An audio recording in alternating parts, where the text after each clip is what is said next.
I'm Rebecca of Knits and Bolts Costume Design. Welcome back to my channel, and let's go on another sewing adventure. Come on! Do you have piles like this near your sewing machine? Or like this near your easy chair or couch?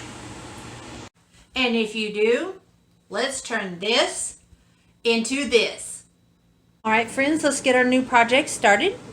So I designed a pattern off of my thread catcher that I already have. So here's I cut it out.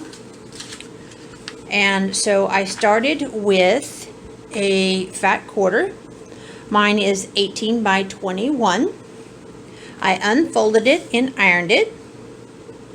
Then my next step was to fold it up 7 inches to create a fold line along the 21-inch side.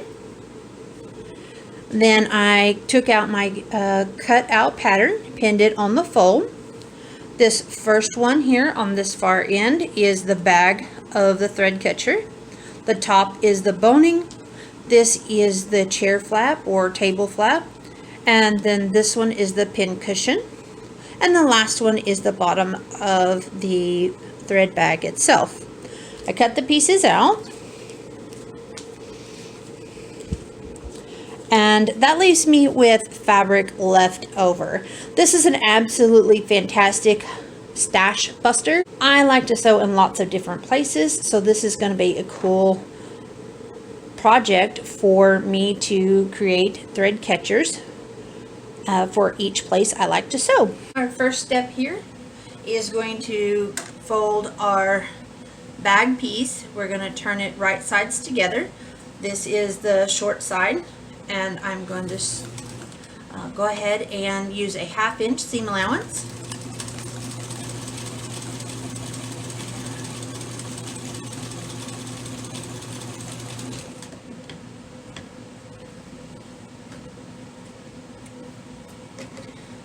Then we're going to take our boning channel and match the short sides together and create a 1/2 inch seam allowance. So this is right sides together.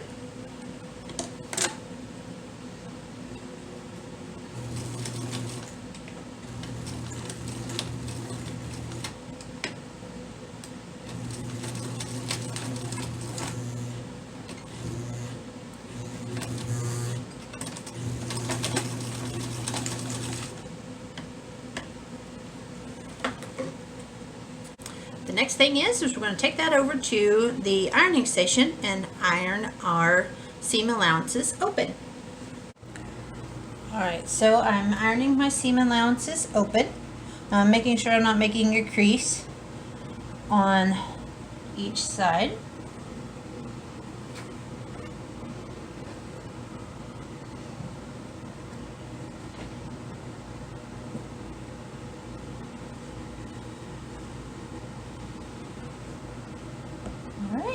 That's all done. On to our next steps here. So at this point we're going to mark the center points on both our thread catcher bag and the bone casing. So what I'm going to do is just take a pen and mark that center point, and then I'm going to adjust it, and then I'm going to mark the other two center points here. So adjust it.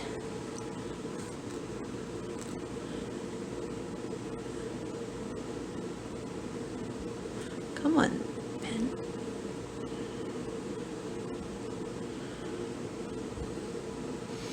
So I'm just making sure, double checking, make sure I've got even points at 4 places around.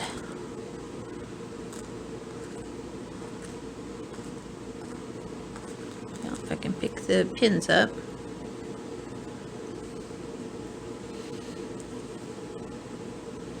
Okay, so I've done that on the back. And I'm going to do that on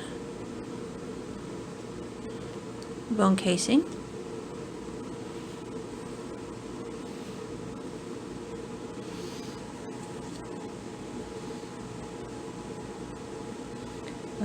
Okay, come on, camera, focus.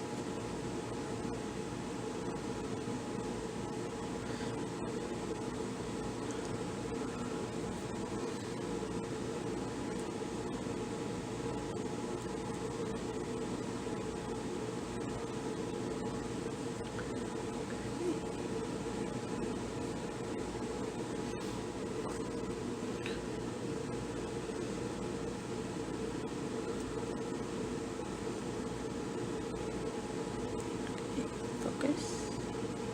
Come on, camera. Focus there. Okay, so we've marked all the four points around both of those. Now on our bag bottom, I am going to mark, this is where it was placed on the fold, and I am going to mark that fold line.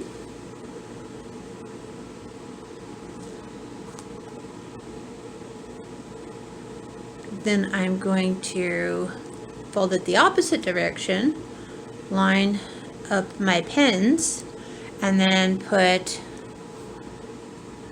a pin on that fold line.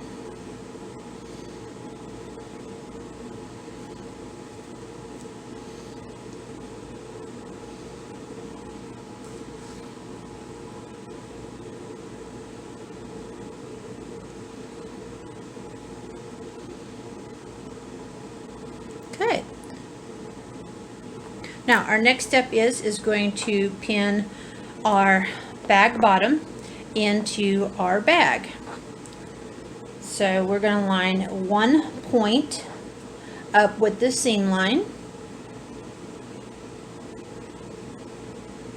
and then we're going to go across to the other side and line that up with our pin mark on that side, and go around and match up our pins on all four sides.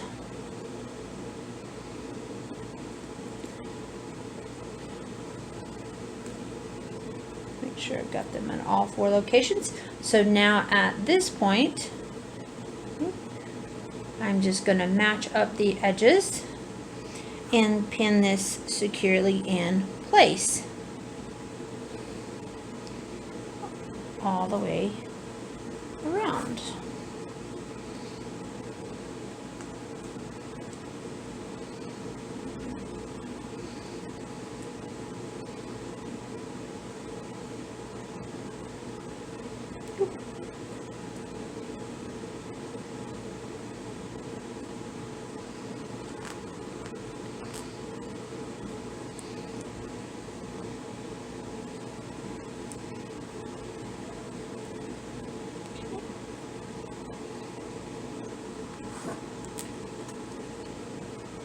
Alright, then our next step is going to be sewing this in place with a 1/2 inch seam allowance. So we're taking this slow, making sure as I go around I am maintaining my seam allowance, and I'm also making sure to make sure I don't have any wrinkles or anything like that.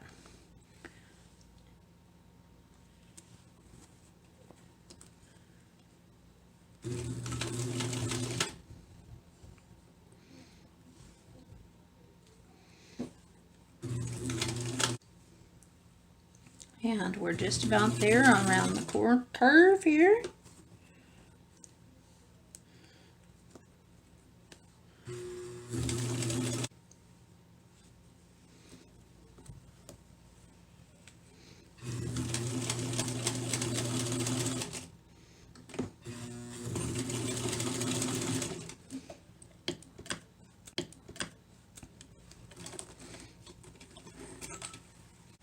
Okay, all done. So I had to do a second line of stitching because I had some tension issues there. So I adjusted that. Now our next step is going to be to clip our curves all the way around, like so, not quite to the thread line. All right, so I've clipped all my curves. I'm going to turn my bag right side out and fuss with it a little bit to get it, come on, focus.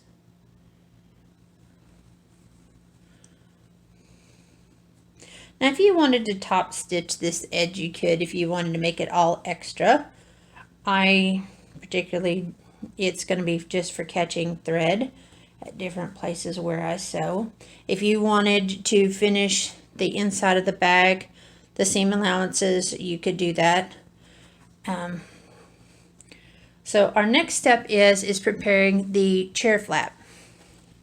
So now you see that there's our bag. Now if you did not want your bag to be this deep, you could adjust that width. Now with our chair flap, I'm going to turn it right sides together, and I'm going to sew all the way around with my 1/2 inch seam allowance and leave a small opening for me to turn it. So we've got our bag, our arm flap already sewed up, so we're going to clip the corners.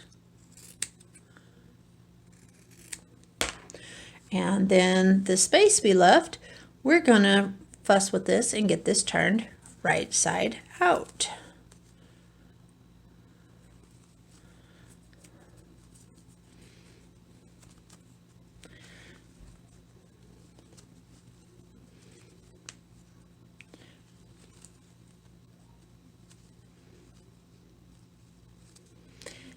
And when I say fuss, we're going to fuss. There it goes. Okay.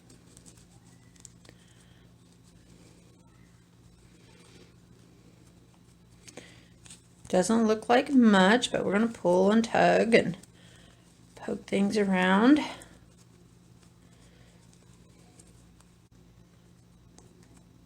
right, I've pretty much got it all turned out right side out. So I'm going to just take the ends of my scissors and I'm just going to poke those corners, make sure that they're nice and clean. Oop, let's get these in frame so you can see what I'm doing. Now don't poke hard because, you know, points of your scissors may poke through. You can even use a chopstick or knitting needle to do that. Okay, so now we are going to tuck this little bit of seam allowance in, and then we are going to top stitch right along the edge all the way around. Give it a nice clean edge so nothing turns out.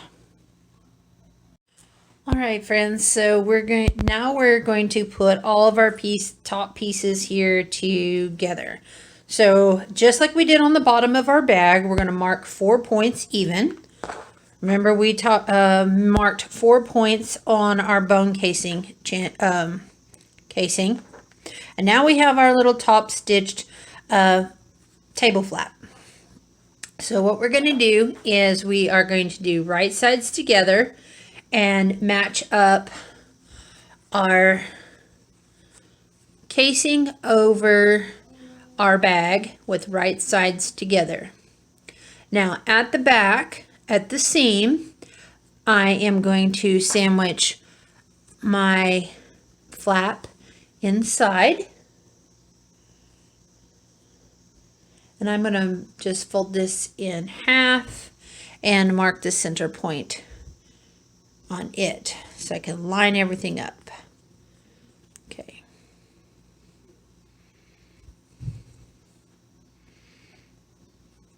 All right, so at that seam, I'm going to put my flap and line it up and line up my seam and pin that in place and make sure that my seam allowances are flat.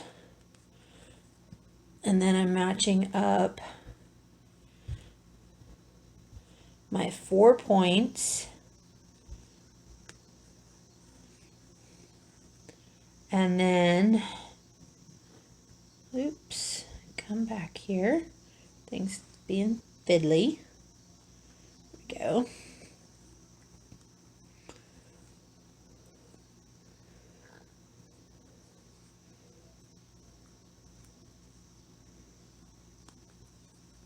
Okay, so now we've got that all together. Now we're going to take it over to the machine and we're going to sew that with a half-inch seam allowance.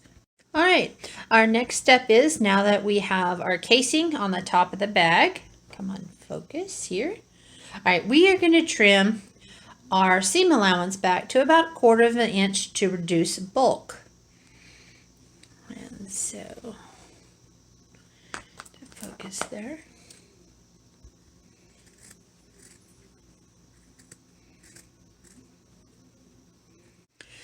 So we're going to fold this down about 1/2 inch, and then we are going to fold it over the raw edge of the seam that we just trimmed, and we'll pin that in place.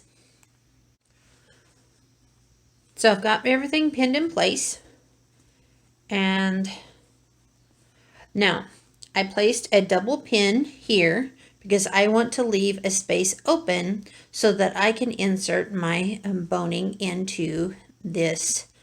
And I think I'm going to move that down, give myself a little bit more wiggle room to get that in there.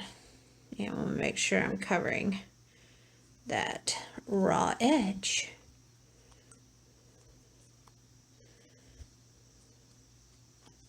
Okay, so we'll take this to the sewing machine and we are going to sew right along this edge, as close to the edge as we can, because we are covering the raw edge and we are securing the top of the boning casing. All right, so I've got my boning. It's a 14.5 piece of boning, and I've rounded the ends, and I'm going to overlap them a little bit, and I'm going to use a little bit of masking tape to hold them in place so they don't make that, like, make a sharp curve, you know, like a point, so that it's more of a soft, you know, round.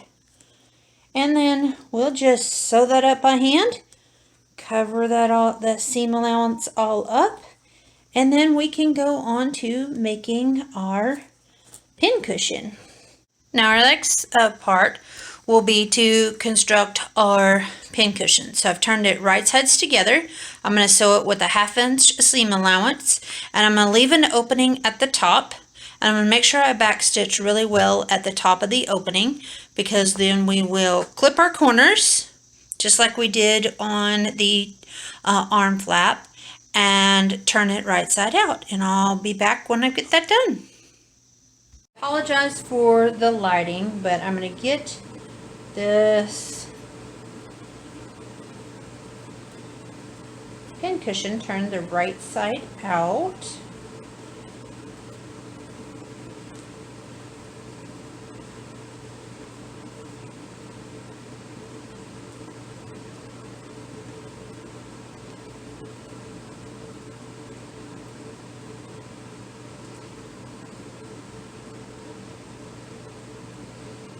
Just like we did earlier. I'm going to make sure we get all the corners out.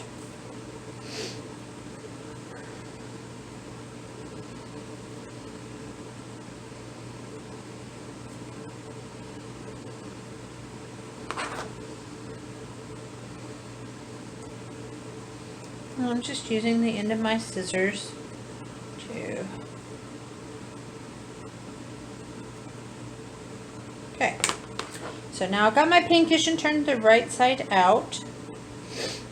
Now I'm going to, now in this blue container, I have a bag of walnut shavings that I use for different projects. And what I'm doing is I'm just turning in the seam allowance here, make sure it's nice and smooth. And I'm going to use a funnel and we're going to pack this baby. So I'm just, now I'm using, my fat quarters are cotton, so it's pretty tight weave. So I've got most of that filled up there. Another scoop, not so much this time. Just gonna top it off.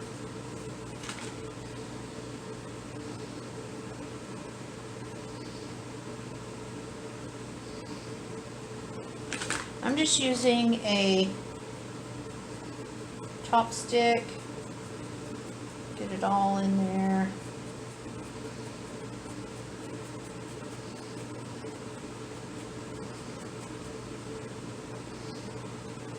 Now, I'm not going to pack that too terribly full because I want it to kind of flatten out after I sew this up.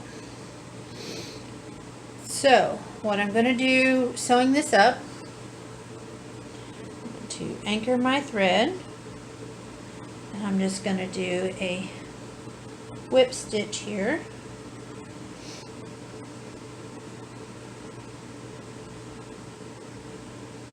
Alright, so I'm going to show you how I sealed this up. Now I went one way and did whip stitched it together and then went back the other way.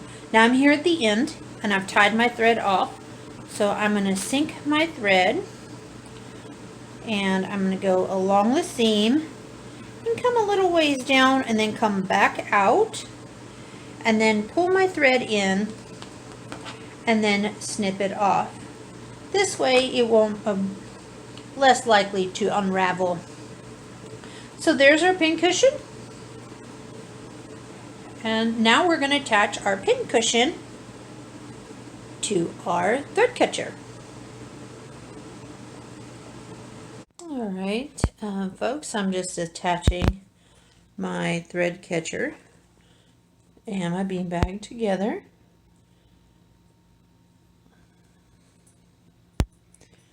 Okay.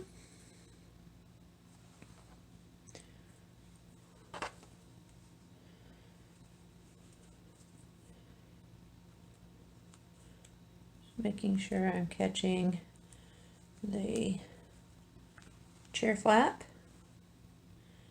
and the thread catcher both. So make my stitches here. Now you could do this in coordinate, a matching thread and it wouldn't be seen. But okay. I'm just making. Alright, and I'll come back when I've got that all attached. Alright, I've got my pin cushion sewed onto my chair flap. And like I said, you can use a coordinating thread with your fabric and it wouldn't be seen. But this is going to be in the bottom of your chair or your table, so it won't be seen. Now, one thing you can do is get this little rubber non-slip. This is actually non-slip stuff for cabinets that you would put in with your dishes, and sew that on to your chair flap, and it'll help with some of the slipperiness. I thought I had some more, but I don't. So next time I'm out shopping, I will pick up some so I can add that to my thread catchers. So that's what we've got, our thread catcher done. So let's put it into action. There's our thread catcher in action. Now you can make the chair flap or table flap a little longer, so you can have it hang down longer, or doesn't make it convenient, you can take it from place to place.